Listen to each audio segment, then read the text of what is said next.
Most games of Pokemon TCG end with the victor taking all 6 of their prize cards. A small amount of games come down to an opponent running out of cards in their deck, and even less games are won by the cards that we are talking about today.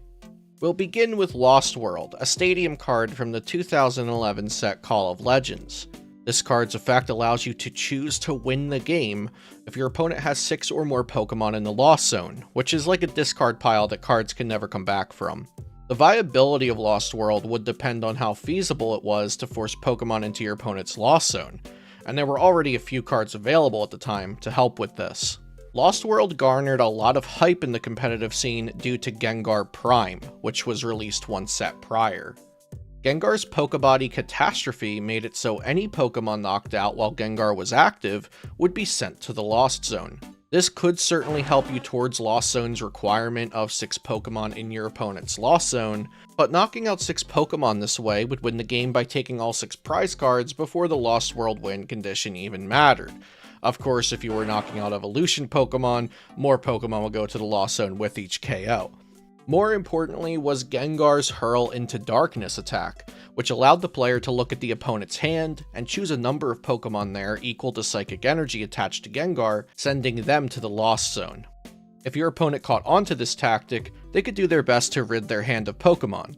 Because of this counter strategy, the supporter card Seeker, which makes both players pick up a Pokemon, would be crucial for this Lost World strategy.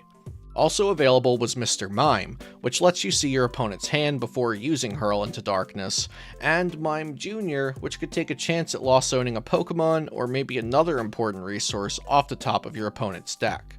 Additionally available prior to its rotation was Palkia G Level X, which had an ability capable of forcing both players to Lost Zone some of their benched Pokemon. Lostgar had found success in Japan, but was a disappointment for international players, with the deck's only documented results being 2nd place at the 2011 European Cup Challenge and top 32 at that year's US Nationals. Lost World looked like a game-breaking card at first glance, being the first time Pokemon printed "You win the game" as a card effect. But the requirement of 6 Pokemon in your opponent's Lost Zone proved to be too difficult for this to become a common and successful strategy. Lost World stayed the only card with this instant win effect for 5 more years, with the next card of its kind being Slowbro in the XY Breakpoint set. Unfortunately, this card never did anything in the game competitively, with exactly 0 accomplishments documented for walk-off Homer Slowbro.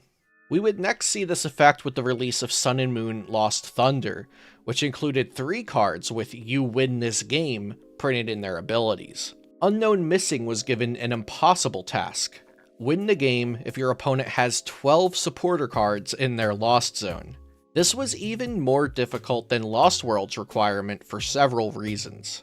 The most obvious, of course, is doubling the number of cards needed in the Lost Zone from 6 to 12, but more crippling was the type of card required.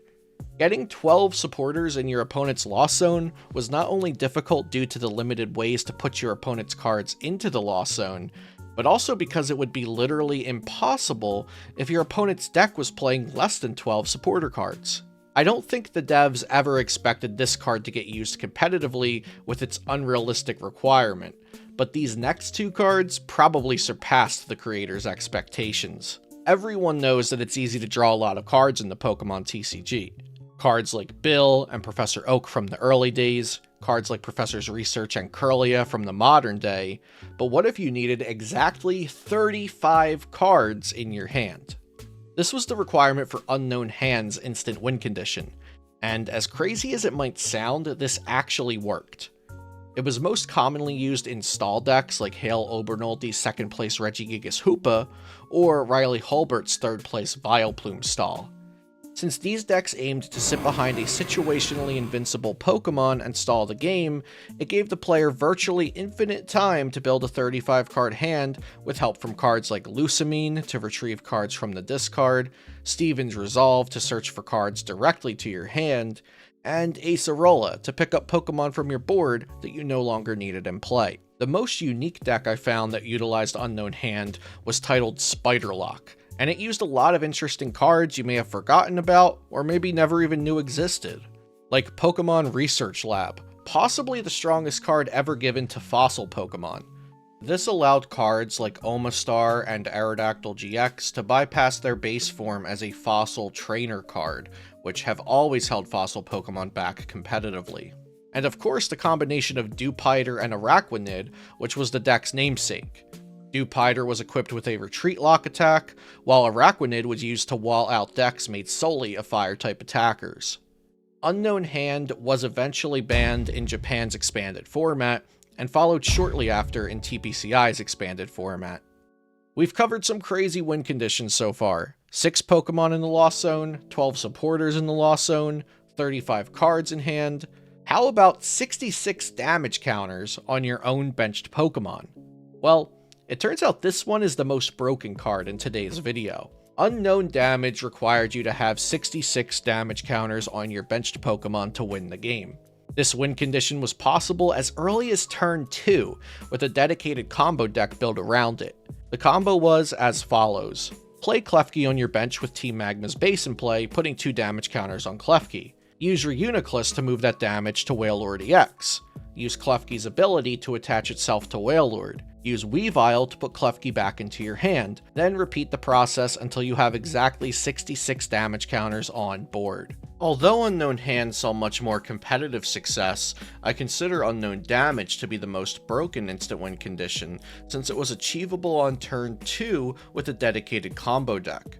Playing against this strategy was not how Pokemon was meant to be played, so with a pseudo-infinite combo so easily achievable, Unknown Damage would soon find itself banned as well. We still have one more Unknown card to cover, but Unknown V is much less exciting than the Lost Thunder Unknowns, essentially just having Slowbro's walk-off homer attack. Even though this was now on a basic Pokemon, it has still proven to be just as useless as Slowbro was. Requiring 3 energy and only 1 prize card left, it's almost always going to be easier to just take that final prize card by knocking out a Pokemon. This is likely the fate as well for our final card, End's Sigilyph from the Journey Together set. While this set will be historic for bringing back Owner's Pokemon, End's Sigilyph will probably end up being bulk. End's Sigilyph has a copy of Slowbro and Unknown V's attacks, and we already know those were never very good.